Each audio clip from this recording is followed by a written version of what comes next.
Meie oleme täna koos Oskariga ja meie õpetame teile esmaabi. Täna vaatame, kuidas laps siis ennast ka aidata saab. Need kodused kriimustused. Kriimustus iseenesest ei ole just kõige hull ja mõne väikse kriimustuse peale polegi midagi vaja panna, aga kui ikkagi natuke verd välja tuleb, siis plaaster on igati kohane ja sellepärast vaatame. Oskar mängis kassiga. Kass kriimustas. Natukene verd jookseb, mida nüüd Oskar teeb. Oskar läheb kõigepealt kraani juurde.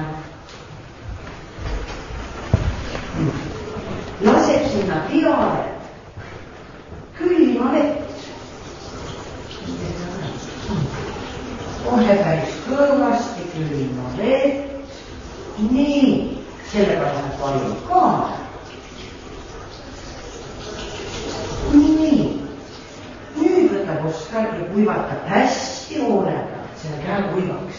Te peate selle tegema hästi hoolega.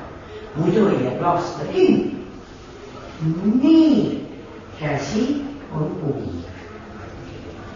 Niimoodi ja nüüd võtame plaaster.